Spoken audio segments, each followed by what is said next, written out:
Bəli dostlar, belə möhtəşəm, mötəbər tədbirlər zamanı xüsusilə məni kimi artıq çəkili insanlar çox qaça-qaçda olurlar ki, sonra günün sonunda bəzən tam dincəlməsək və s. Bəli, bütün bu oynaqlarda problemləri hiss eləyirik. Ona görə balanslı şəkildə olmalıdır. Amma problem varsa, onun da əlacı mütləq şəkildə var. Studiyamızda dostlar, Vüsalə Atakişriyevə, həkim revmatoloqdur. Xoş gördük sizi, Vüsalə xanım, və revmatoid artrit haqqında danışacağıq. Bugün kifayət qədər cəmiyyətimizdə insanlar var ki, bax bundan əziyyət çəkir. Bəlkə hətta həkimə getmədən, diaqnozu olunmadan, yəni tam müəyyənləşdirilmədən artıq onun bilmirlər ki, budur revmatoid artriti. Əlamətləri nədir, neçə yaşdan başlayır, simptomları, necə belə də insana özünü başlayır biruzə verməyə. Revmatoid artrit xəstəliyi revmatoloji xəstəliklərdən bir formasıdır və özünə məxsus spesifik oynaq zədələnməsi göstərir. Bu zədələnmələr simmetrik xarakter daşıyır. Xüsusən əl barmaqlarının ilkin olaraq zədələnməsi şəklində qarşımıza çıxır. Bu barmaqların böyüməsi, şişkinləşməsi, ağrı, hərəkətdə bir məhdudluq, xüsusən biləklərdə hərəkət məhdudluğu uzun müddətli bu xəstəlikdən əziyyət çəkən pasientlərdə müşahidə edilir. Tək əl barmaqlarında yox, çənənin zədələnməsi revmatoid artritin ilkin əlaməti ola bilər. Səhər yuxudan oyananda şəxs çənəni hərəkət etdirə bilmir, sərbəst danışa bilmir, çünki oynaqda bir hərəkət məhdudluğu var. Biz buna revmatologiyada səhər buxovlanması deyirik. Bu buxovlanma, yəni tutuqluq, hərəkət məhdudluğu bu əllərə də aiddir və çənə oynağına da aiddir. Və bu yarım saatdan çox davam edərsə, bəzən də pasientlər bunu günorta saatlarına qədər davam etməyini ifadə edirlər və bu zaman biz revmatoid artritdən şübhələnməliyik.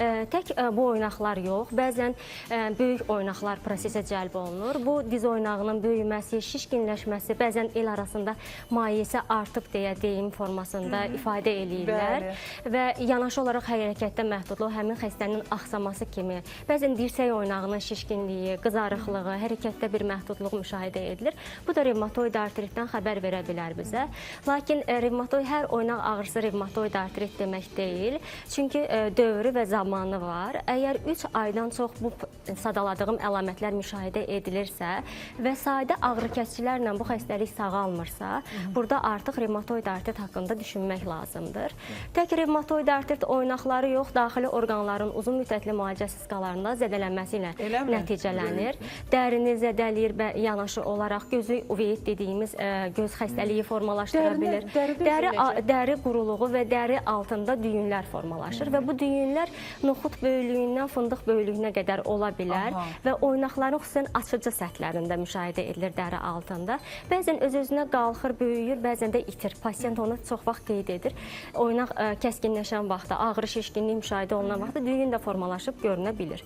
Bu da revmatoid artritin ilkin əlamətlərindəndir. Amma revmatoloji xəstəliklər demək olar ki, əksəriyyəti sistemik xəstəliklərdir. Yəni, sistem xəstəliklər nə deməkdir? Tək oynaq yox, dərinin, daxili orqanların zədələnməsi ilə gedən xəstəliklər qrupudur. Bəli, autoimmün xəstəlikdir, öz-özünə yaranan xəstəlikdir. Və dediyim kimi, əgər müalicə olunmazsa, revmatoid artritdə spesifik dalağın böyüməsi, kardioloji olaraq ürək damarlarının, böyük damarların zədələnməsi, ağciyərlərin revmatoid artrit xəstəliyi deyilən bir anlayış var. Ağciyərlərin zədələnməsi şəklində qarşımıza çıxa bilər. Lakin pis odur ki, bu deyəsən uzun müddət gizli gedə bilir, hə? Bəli, gizli gedə bilir. Daha çox kimlərdə yaranır, səbəbləri nədir? Çox pisdir. Daha çox əslində demək olar ki, hər iki cinsin nümayəndəsində həm kişilərdə, həm qadınlarda müşahidə edilir. Amma daha çox sualı varsa, burada cavan, gənc qadınların xəstəliyi, doğurqanlıq yaşında olan xanımların xəstəliyi kimi götürülür. Çünki hamiləlik olan zaman, bəzən hamiləliyin son dövrlərində bu xəstəlik çox vaxt üzə çıxır. Amma bu o demək deyil ki, təkcə gənc qadınlardadır. Hətta 70 üzəri pasientlərdə də ilkin olaraq xəstəlik əlamətləri görünə bilər. Və bir də ki, yeni uşaqlarda 1 yaş, 2 yaş, 3 yaşında da görünə bilər. Biz uşaqlarda müşahidə ediriksə bu xəstəliyi juvenil revmatoid artrit deyirik. Yəni, gənclik revmatoid artrit. artriti deyirik. Pediatrik revmatoloqlar bu işlə məşğul olur. Amma hər yaşda, hər cinsdə müşahidə edə bilirik bu xəstəliyi. Vüsalə doktor, müalicə nədir? Ümumiyyətlə, effektiv əldə etmək üçün nələr etmək lazımdır? ELLAB-da bunun müalicəsi varmı? Bəli, ELLAB müasir metodlarla və müasir avadanlıqlarla təşkil olunmuş bir diaqnostika mərkəzidir və orada revmatoid xəstəliklər, ümumiyyətlə revmatoid artritdən başqa revmatoloji bir çox xəstəliklər var ki, demək olar əksəriyyətinin orada müalicəsi təşkil olunmuşdur. Xüsusən revmatoloji xəstəliklərin diaqnostikasında klinik əlamətlərdən əlavə laborator və instrumental müayinələr mütləq şəkildə aparılmalıdır ki, xəstəlik tam diaqnostika edilib, diaqnoz təşkil olunsun. Çünki revmatoloji xəstəliklərin dediyim kimi autoimmun öz-özünə yarandığına görə, bəzən səbəbi bilinmədiyinə görə bu zaman onun spesifik müayinələri var.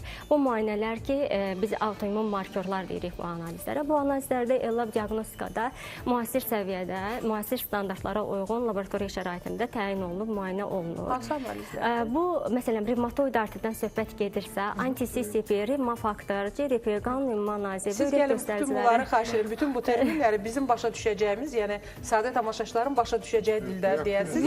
Yəni demək, C-reaktiv zlat dedikdə oynaqdakı iltihabın təzahürü olaraq qan analizində iltihabı göstəriciləri yüksəlir. Normativ səviyyələr var. Məsələn, 5 götürək ki, bu səviyyə normada, bu insanda, sağlam insanda 5-dir. Lakin revmatoid artritdən söhbət gedirsə, burada çox yüksək rəqəmlərdir. 35, 80, belə 100, belə formada görünür. Doktor, bir məsələ var, indi yazdı, allergik övrələr, kəskin övrələr baş qaldırıb, onların da arasında autoimmun olanlar var. Bəli. Bəzən bu allergiyanın altında gizli gedən revmatizm ola bilir. Mən o dərinliyinə qədər bilmirəm təbii ki. Onlar da mütləq, yəni allergiyadan əziyyət çəkən insanlar da mütləq yoxlasınlarmı onu? Əgər allergik proseslə yanaşı, siz düz vurğuladınız, autoimmun prosesdir övrələr və autoimmun proses olduqda, əgər elə bir xəstəlik varsa bir pasiyentdə, yanaşı olaraq revmatoloji autoimmun xəstəliklərə də namizəd, risk qrupuna daxil olan pasiyentlərdir. Əgər risk qrupuna daxildirsə, yanaşı olaraq övrə ilə gedişdə oynaq şişkinliyi, bəzən ağızda səbəbsiz ağrılı və yaxud da ağrısız uzun müddətli yaralar formalaşır. Bu özü revmatik xəstəliyin ilkin əlaməti sayıla bilər. Biz buna revmatologiyada Behçet xəstəliyi deyirik. Və revmatizma dedikdə hamı düşünür ki, oynaqdadır problem. Amma bəzi revmatoloji müasir dövrdə, bəzi revmatoloji xəstəliklər var ki, heç oynaq hələ zədələnməmiş. İlkin başqa formada dərinin zədələnməsi, bu üzdə kəpənəkvari səpkilərin olması, topa şəklində saç tökülmənin olması, dekolte nahiyələrdə, sinə, kürək nahiyəsində, günəşin şüasının təmas elədiyi yerlərdə, xüsusən yay aylarında səpkilərin, xoralı, yaralı səpkilərin formalaşması, bu özü bəzən cinsi nahiyədə düyünlü və aşağı ətrafların bud nahiyəsinin dərisində iri düyünlü, ağrılı səpkilərin olması, biz buna düyünlü eritema deyirik. Müxtəlif formada təzahür eləyib klinik olaraq qarşımıza çıxa bilər. Vüsalə xanım, rasiona fikir vermək lazımdırmı? Bundan başqa, məsələn, kimsə artıq bu simptomların, əlamətləri artıq özündə, bəli, götür-qoy elədir. Elə insanlar var ki, uzaqdır, məsələn, gələnə qədər həkimə, müalicəyə qədər, ELLAB-da sizə müraciət eləyənə qədər, həmkarlarınıza. Yəni, buna qədər rasiona nə fikir verməlidir? Ümumiyyətlə, həyat tərzində nə dəyişməlidir? Həyat tərzində biz çəki artıqlığına xüsusən diqqət eləməliyik. Çünki çəki artıqlığı olan insanlar risk qrupuna daxil olur, autoimmun revmatoloji xəstəlikləri. Və yanaşı olaraq kimyəvi maddələrlə, bu parinik zavod şəraitində işləyən şəxslərə aiddir. Kimyəvi maddələrlə uzun müddətli təmasda olduqda biz qırmızı qurdeşinəyi dediyimiz xəstəlik var ki, revmatoloji xəstəlikdir. Onun təzahürü qarşımıza çıxa bilir. Sklerodermiya xəstəliyi var ki, bu şua ilə birbaşa təsirə, şualı mühit işləyən şəxslərə daha çox biruzə verir özünə. İş şəraiti, ağır iş rejimi, ağır soyuq su yerli olaraq soyuq mühitdə işləyən şəxslər risk qrupuna daxildir. Bir də yaxın dərəcəli qohumlarda, ana, nənə, bibi, xala, dayıda revmatoloji autoimmun xəstəlik varsa, həmin şəxslər də risk qrupuna irsi, bəli, autoimmun xəstəliklərin əksəriyyətində genetik olaraq meyillik durur. Təşəkkür edirəm. çıxarır. Buyurun. Çox sağ olun. Elab, bəli dostlar, özü doğum gününüz bu aydadırsa, gedin mütləq şəkildə bilin ki, 50% endirim var.